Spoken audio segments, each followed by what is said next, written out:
Welcome back to Wheels Boy, and welcome to an undisclosed location somewhere in China where we're getting a sneak preview of the all-new Geely Galaxy E5 compact electric SUV. Another Geely brand called Zeekr, which is more premium than Galaxy, just hit an IPO on the New York Stock Exchange worth $6.8 billion as of this recording. Galaxy is a more mainstream, higher volume, more affordable brand from Geely that's also going to be sold abroad. So it's definitely one you're going to want to keep your eye on. Welcome to Wheels Boy, where we cover the newest, coolest, and wildest vehicles from the Chinese car market. Be sure to like, subscribe, and hit the bell. A big shout out to those of you who have joined the Wheels Boy membership tier. We really appreciate your monthly support, and we hope you've enjoyed the early access to our video reviews. If you are not a member, but you want to enjoy that benefit and a growing list of other benefits, check out the Wheels Boy membership by hitting the join button below this video or clicking the link in the description below.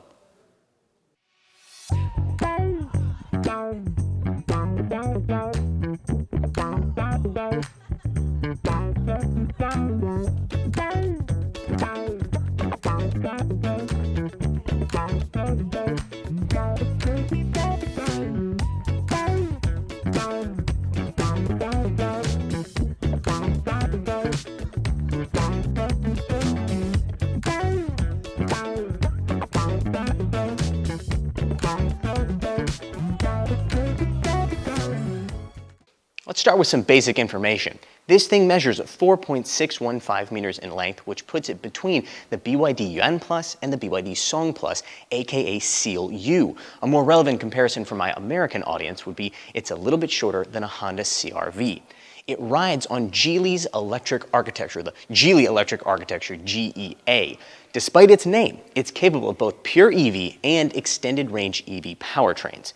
It's derived or developed from the SEA, or Scalable Experience Architecture, that already underpins a ton of different cars from Geely Group, from brands including Polestar, Zeekr, Lotus, and Volvo. Geely has yet to officially launch this car, which means there's a lot of information we don't have, including with regards to the powertrain. Here's what we know so far. Geely says that they're going to use the Shundun battery pack in this car. It is also going to have a version with a comprehensive range of 2,000 kilometers. Now, very unlikely that they're going to get 2,000 kilometers out of a battery pack, so they must be referring to an extended range EV version. That makes a lot of sense considering current market trends in China, where EREV sales are doing very, very well. We know from releases through Chinese regulators that this is going to have a lithium iron phosphate, or LFP, battery pack for the pure EV version, and a single electric motor making 160 kilowatts. What we do get to show you today is the exterior and interior design and features for this car. This is going to be a global model for the brand, and in speaking with one of the designers behind this car, that seemed to be one of the guiding lights when it came to penning it. They wanted to create a design that would be acceptable to markets around the world. The result is something that is very simple, but also very handsome, at least in my personal opinion. But it does have some interesting and unique points for the Geely Galaxy brand. For example, on the front, there is an available lighting system. Now, our car does not have it, this pre-production car, but there is one here at the shooting location that does, so we'll put some footage up. What you need to know is that there's these little dots that will light up all over the front end, making it appear as though the logo is growing out from within them. Just like so many vehicles from different Geely brands, they've included a little Easter egg here on the bottom of the front windshield. This one in particular is inspired by a set of beautiful towers next to the West Lake in Hangzhou. Hangzhou is where Geely is from. That simple, smooth design language is displayed on the side as well. This part here in the middle, this sculpted section, is very similar to that of the E8 sedan that we reviewed earlier this year. The car will come with 19 or 20-inch wheels. This particular car we're filming has the 19s. With a brand name like Galaxy, you'd expect some design elements that were inspired by the cosmos itself. But as far as I can tell, and as far as I was told by the designer, there aren't really any. Here on the back end, you have a honestly very familiar looking tail light. Seems like one that I've seen on multiple other brands, both foreign and Chinese, but again, does have some unique elements for the Geely Galaxy brand. Specifically this right here in the center, this dash light, which was also featured on the back of the E8 sedan. With exterior styling that could best be described as inoffensively handsome, the E5 is going to have to attract buyers with some other features. That includes practicality. To that end, let's talk about the rear cargo area of the E5. As you can see, about as large as you would expect for a car in this price segment. There is a large storage area here on the side, kind of a pocket. But this has another feature. Like the BYD Yuan Plus and BYD Yuan Up, this has a bi-level rear cargo area. So by taking this and laying it down here, we now have an even deeper cargo. But if you lift it up, you've also got a large storage compartment underneath the floor. That pursuit of practicality definitely extends to the rest of the interior as well. According to Galaxy, there are 33 different storage compartments in this car, some of which you might expect to see. For example, on the rear of the center console is this pull-out storage area where you can fit, let's say, quite a bit of stuff, but there's some other ones you probably wouldn't see coming. The best one is probably right here. Boom, a pull-out storage tray underneath the center rear seat.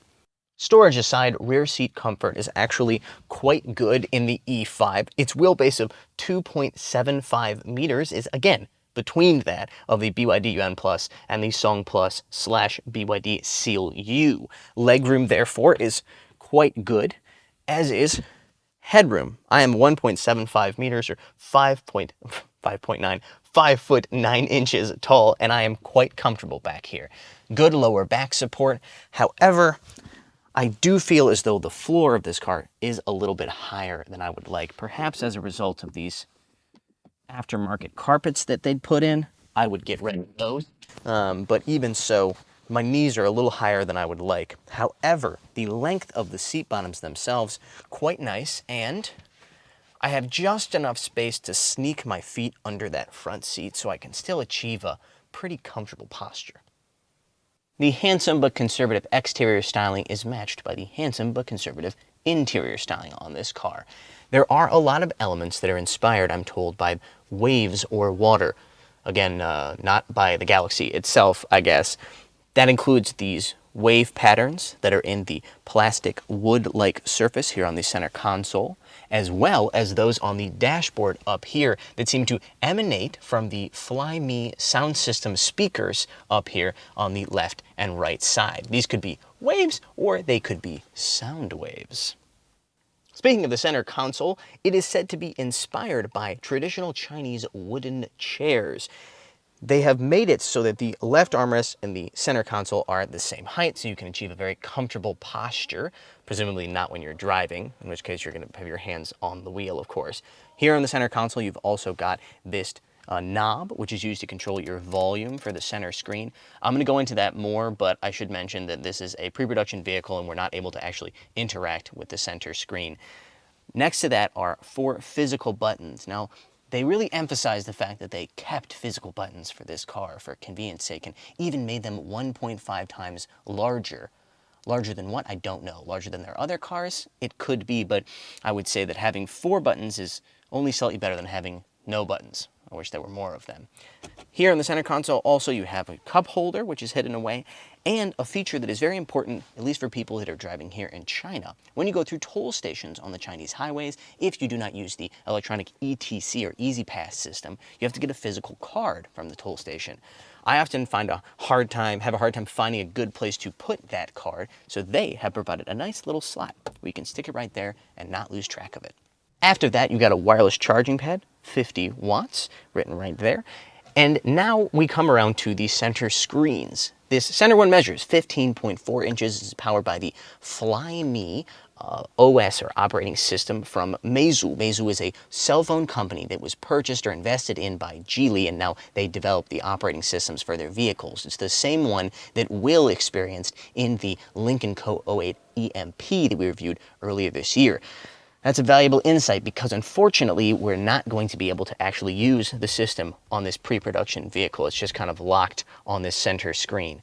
Over here you have another screen. This is 10.2 inches. This is your instrument cluster. And finally, a heads-up display. The sound system on this car is also branded as Fly Me and has up to 16 speakers.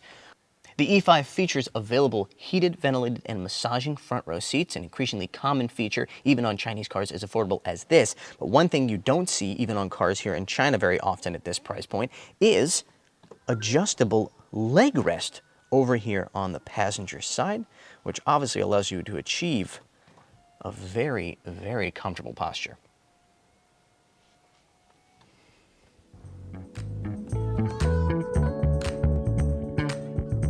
Galaxy has not announced a price for the E5 here in the Chinese market, but since we're expecting it to compete with the BYD Yuan Plus, it's a safe bet that it will start at or under $20,000 US. What we do know is that Galaxy is serious about exporting the E5, even going so far as to bring a right-hand drive version to the preview event.